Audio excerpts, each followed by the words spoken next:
A primeira pergunta que eu vou ler vai ser a do Jefferson, né? O Jefferson da Diretoria de Ensino Sul. Quero parabenizar toda a equipe de Ciências Humanas pelo trabalho realizado. O trabalho é difícil e vocês estão elaborando com maestria. Ai, gente, obrigada. Pode esclarecer sobre os pressupostos metodológicos? Muitos apresentam dúvidas. Quais comentários e sugestões seriam mais importantes nas avaliações dos professores de ciências humanas e coordenadores na consulta pública para análise de vocês? Jefferson, obrigada pelas palavras generosas. E sobre os pressupostos metodológicos, eu vou começar a falar e depois, se um dos redatores se sentir à vontade para complementar, vai ser bem interessante.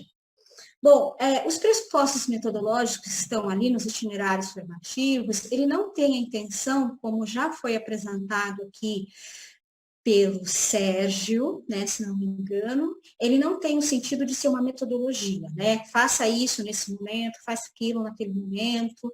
Não, principalmente porque a base e todos os documentos orientadores desse novo ensino médio, ele não admite esse tipo de postura, né? Essa flexibilidade não é só uma flexibilidade no itinerário, do estudante poder escolher o seu percurso de acordo com o seu projeto de vida, né? E também mediante as condições da rede, é claro. Mas ele também tem o sentido de propor ao professor, nas suas atividades diárias, lá no itinerário formativo, que ele olhe para um contexto um pouco maior, né? Então, quando ele for fazer o trabalho dele, estabelecer o plano, os planos de aula, que eles sejam que ele veja, né, o projeto da escola, qual é o projeto da escola, qual é o perfil dos estudantes que escolheram aquele itinerário formativo, quais temas estão, assim, gritando, fazendo sentido naquele momento para os estudantes, qual é a relação que tem com aquele momento inicial, com a parte comum, né, que são as 1.800 horas, porque lembrando, né, o ensino médio e o ensino fundamental, eles tentam fazer um caminho mais ou menos harmônico, né, na educação básica, então não há uma ruptura, né, há sempre aprofundamentos, aprimoramentos e também essa perspectiva do estudante. Então, os pressupostos metodológicos, eles não são uma metodologia, que isso fique bem claro, mas ali no documento ele está com alguns pontos de atenção, né, que na hora dos itinerários formativos não podem ser esquecidos, tá certo? Alguém quer complementar essa primeira questão, essa primeira resposta, na verdade? Posso falar um pouquinho? Por favor, Ed. Então, se nós pensarmos nos pressupostos, né, metodológicos, a gente tem que pensar que isso parte da dinâmica do próprio professor. Mas como a própria Tânia disse, essa condição dos pressupostos, do que toca, em especial, a área de história, eu preciso pensar que esses pressupostos, eles estão diretamente ligados às reflexões e estudos sobre as atuais condições humanas, permeando tanto as singularidades e as diferenças dentro das diversas sociedades hoje existentes. É como sairmos do micro para o macro, né? E não do macro para o micro, como muitas vezes a gente insere determinado conteúdo na sala de aula.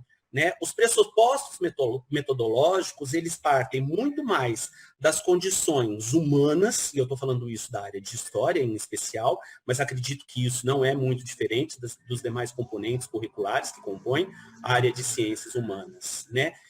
As metodologias, elas são dos professores, mas o que nós precisamos efetivamente olharmos são essas condições humanas dentro das suas singularidades e diferenças e tentar ajustar isso para a realidade do micro, que é a realidade do estudante, que é a realidade da unidade escolar.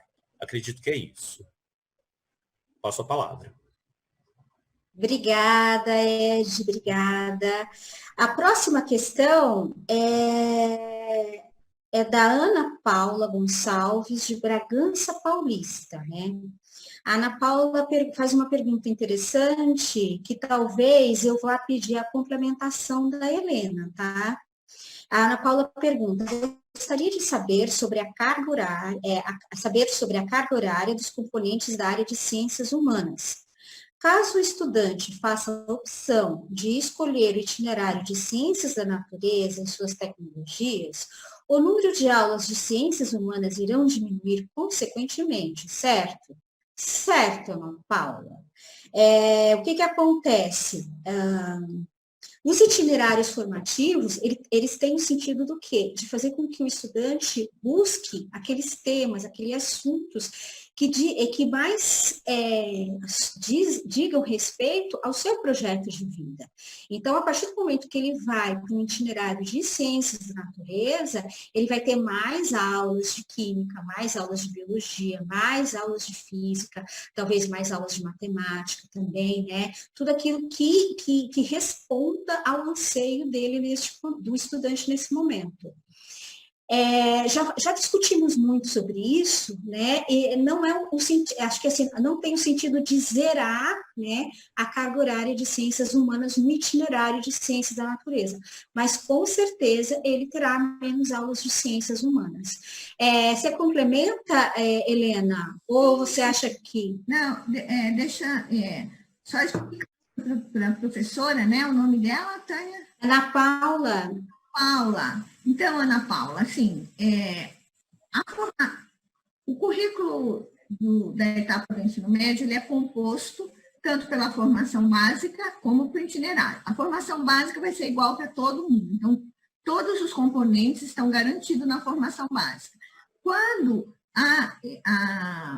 o menino escolhe o itinerário, o jovem estudante escolhe o itinerário, ele vai se aprofundar em uma área de conhecimento, mas não serão todos os estudantes, né? Como a gente colocou lá naquele slide que eu apresentei lá no começo, pode ter os itinerários integrados, né? Onde ciências humanas e linguagens, ciências humanas e ciências da natureza. Então, haverá uma composição das aulas com essa organização.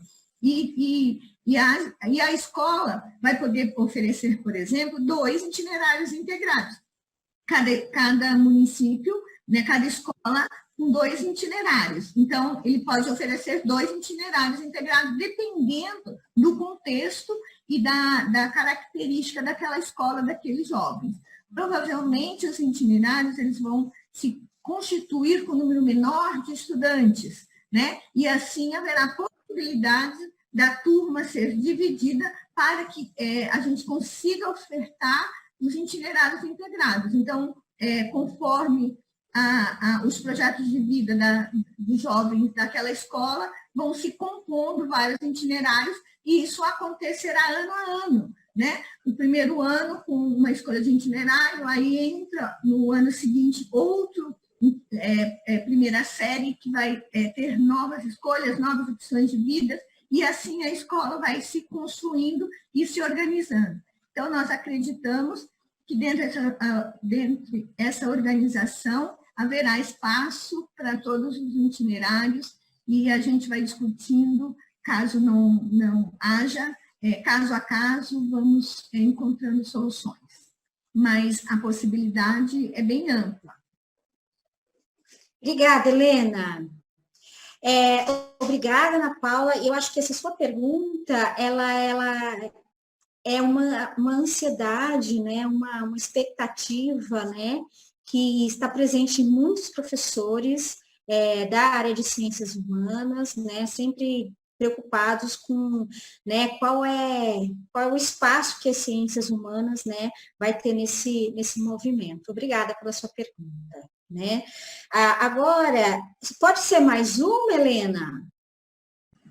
Pode sim, eu combinei lá com a EFAP até às 10h35, a gente vai respondendo, e como nós já passamos quase meia hora do nosso tempo, estourando o tempo, se nós pudéssemos ficar aqui a manhã inteira, seria muito, mas temos que delimitar, mas assim, é só acrescentando, Tânia, que depois nós vamos responder todas as perguntas que chegaram e vamos colocar lá no site da consulta pública, onde vocês encontram o documento, lá vai ter um íconezinho das perguntas e respostas de todas as VCs.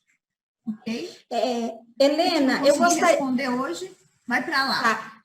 Helena, eu gostaria de pedir um favor para você. Sim. Você consegue ler a pergunta do Juarez? Porque aqui eu perdi. Eu não tenho acesso às perguntas, Tânia. É só você que tem acesso. Eu não recebo aqui o login com as perguntas. Deixa a do Juarez, a gente responde depois por escrito, passa para outra. Então, saiu aqui... Nenhuma pergunta, não tenho. Saiu aqui do meu... Todas as perguntas? Eu vou só um minutinho, eu vou tentar encontrar F5, aqui. Tânia.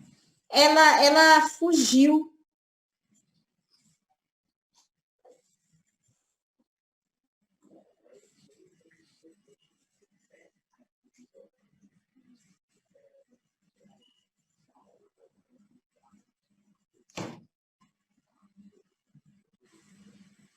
Bom, então... Já achei. Calma.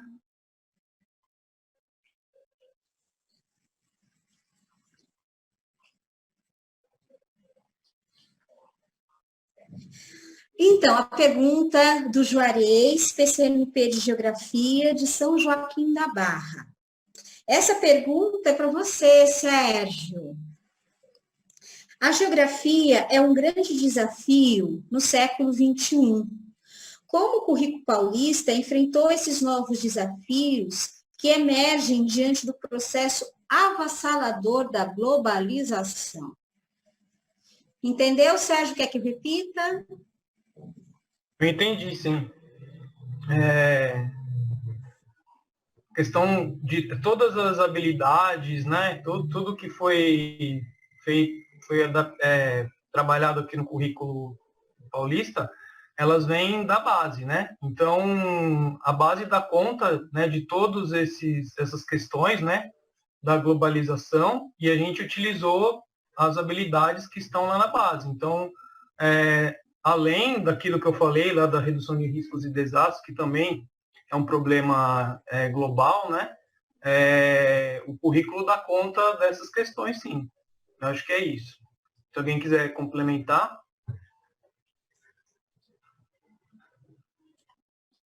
Eu acho que está tudo certo, né?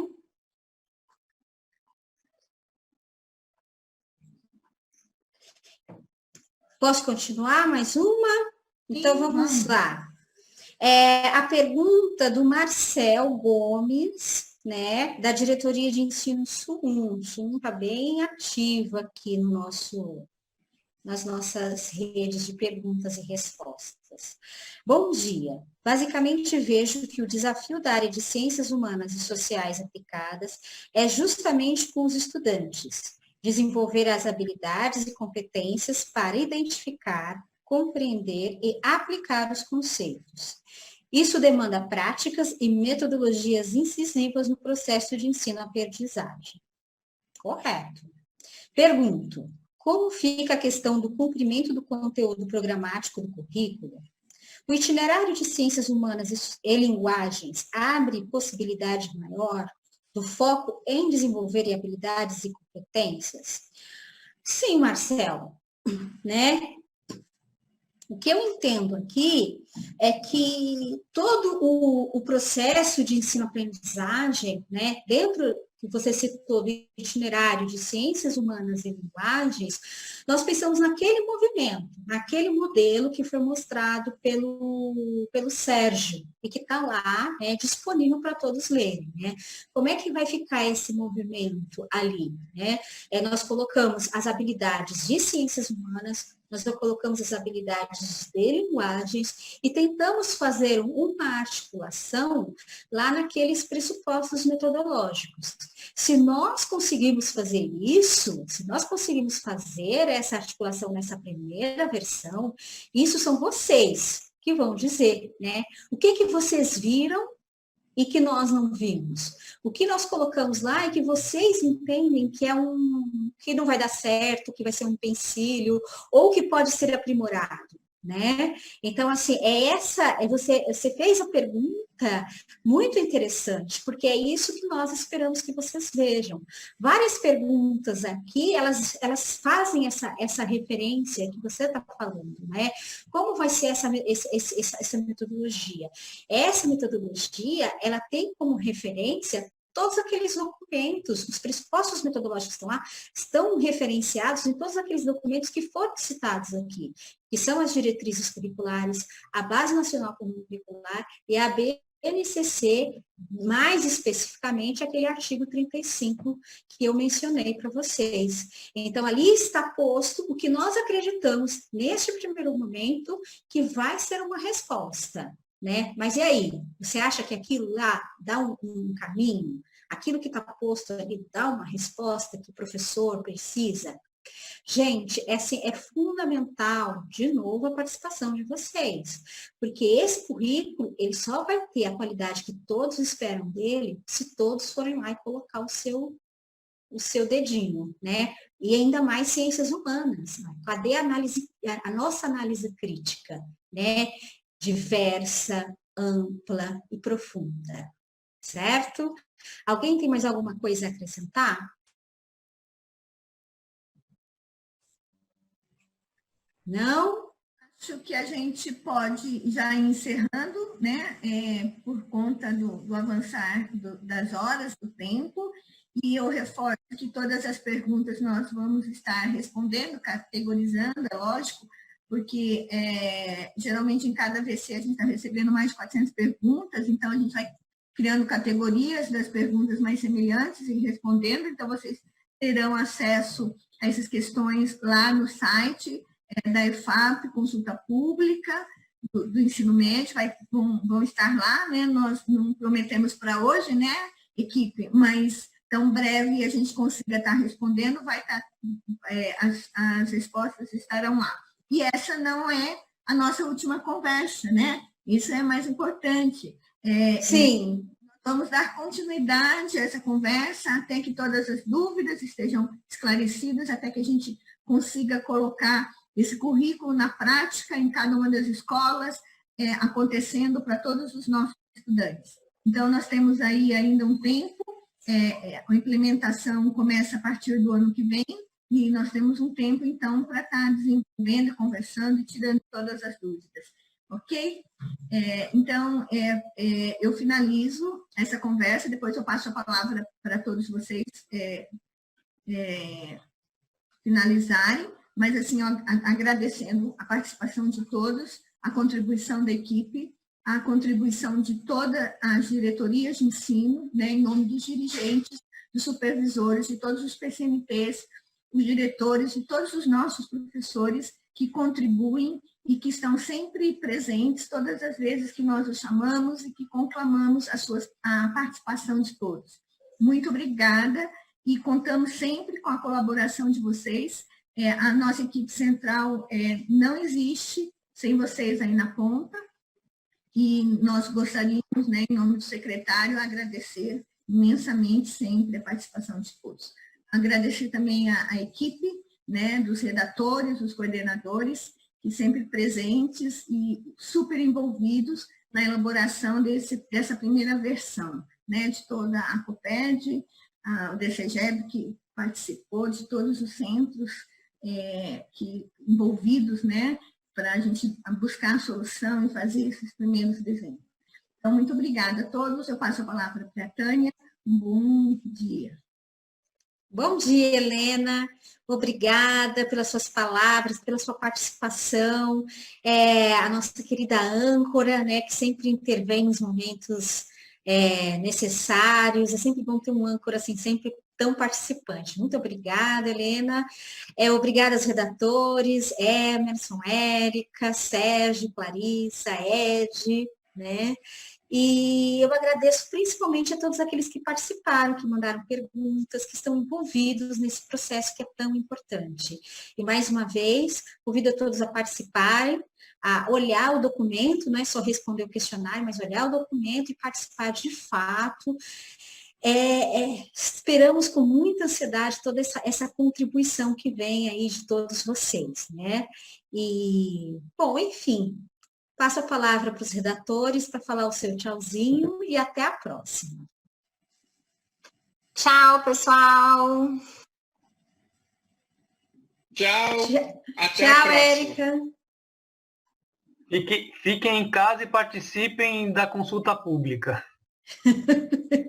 É isso aí, Sérgio, disse tudo. Fiquem em casa e participem da consulta pública. A gente precisa da participação de todos. Valeu, galera. Muito obrigado. Tchau. Tchau, gente. Obrigada. Bom, tchau novamente e até a próxima.